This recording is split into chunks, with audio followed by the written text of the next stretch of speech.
Seja muito bem-vindo ao estudo da lição da Escola Sabatina desta segunda-feira, 6 de julho de 2026. O tema do nosso estudo hoje é Loucura para os que se perdem. E não esqueça de compartilhar e curtir o vídeo. Ao continuar contrastando a sabedoria humana com a sabedoria divina, Paulo apresenta uma das declarações mais profundas de toda a Bíblia. Em 1 Coríntios capítulo 1, verso 18, ele afirma: porque a palavra da cruz é loucura para os que se perdem, mas para nós que somos salvos é o poder de Deus. A pergunta principal da lição de hoje está baseada em 1 Coríntios 1, 20, 21, 23, 25 e 27. Como essas referências à loucura ajudam a entender o que Paulo quis dizer ao afirmar que a mensagem da cruz é loucura para os que se perdem. A resposta apresentada pelo próprio texto bíblico é que Deus escolheu agir de uma maneira completamente diferente da lógica humana. O mundo procura respostas na filosofia, na inteligência, no poder e no prestígio. Mas Deus escolheu salvar a humanidade através de um Salvador crucificado. Em 1 Coríntios 1, 20, Paulo pergunta: onde está o sábio? Onde está o escriba? Onde está o inquiridor deste século? Com essas palavras, o apóstolo mostra que a sabedoria humana, por si só, não foi capaz de conduzir as pessoas ao conhecimento de Deus. No verso 21, Paulo continua dizendo que aprove a Deus salvar os que creem pela loucura da pregação. Não é a mensagem do Evangelho que é loucura, mas é assim que ela é vista pelos que rejeitam a ação de Deus. O verso 23 aprofunda ainda mais essa ideia. Nós pregamos Cristo crucificado, escândalo para os judeus e loucura para os gentios. Para os judeus, era difícil aceitar um Messias que tivesse sido crucificado pelos romanos. Eles esperavam um libertador político e um rei conquistador. Já os gregos, apaixonados pela filosofia e pela lógica, consideravam absurdo acreditar que um homem executado numa cruz pudesse salvar o mundo. A lição explica que a palavra grega traduzida como loucura é moria. Ela não se refere apenas à falta de inteligência, mas principalmente a um pensamento moralmente distorcido, à ausência de discernimento espiritual e à rebelião contra Deus. Paulo conhecia muito bem a realidade de Corinto. A cidade se orgulhava de sua sabedoria, de sua cultura e de sua sofisticação intelectual. Nesse ambiente, anunciar que um judeu da Galileia, crucificado pelos romanos e ressuscitado dentre os mortos, era o Salvador do mundo parecia algo impossível de ser aceito. Mas é exatamente aí que se revela a beleza do Evangelho. Deus escolheu aquilo que o mundo considera fraco para envergonhar os fortes. Em 1 Coríntios 1, 27 lemos: Deus escolheu as coisas loucas do mundo para envergonhar os sábios, e escolheu as coisas fracas do mundo para envergonhar as fortes. Desde o início, Paulo enfrentou forte resistência em Corinto. Muitos rejeitaram sua mensagem, mas apesar da oposição, muitos judeus e gentios aceitaram Jesus e foram transformados pelo Evangelho.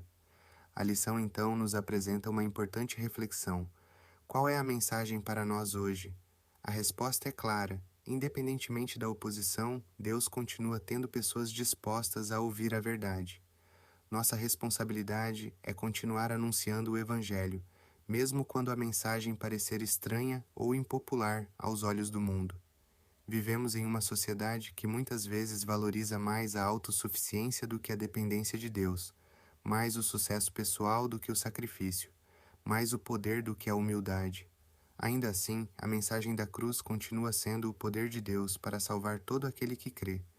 Talvez algumas pessoas ainda considerem a fé cristã algo ultrapassado ou irracional, mas aquilo que o mundo chama de loucura continua transformando vidas, restaurando famílias e preparando um povo para a volta de Jesus.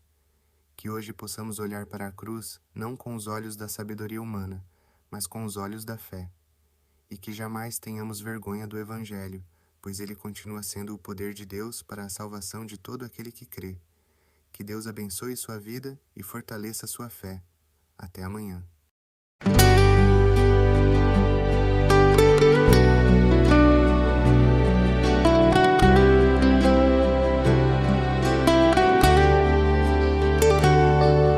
Jesus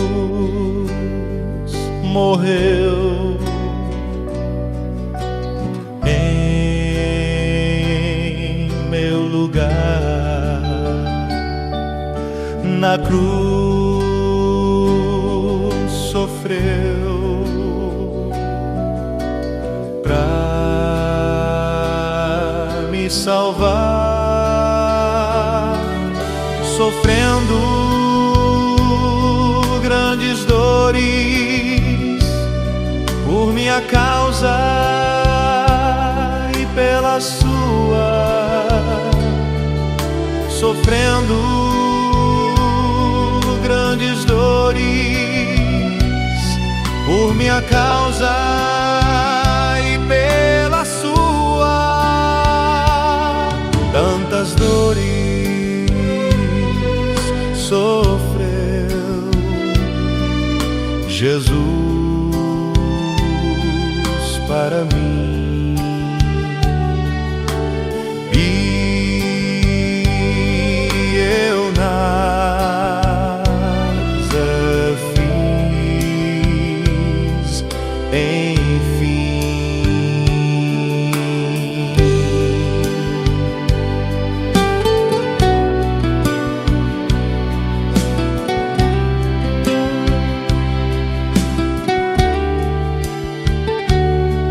Jesus morreu em meu lugar, na cruz morreu pra me salvar, sofrendo grandes dores por minha causa e pela sua, sofrendo grandes dores por minha causa e pela sua, tantas dores sofreu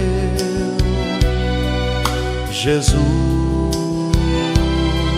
para mim.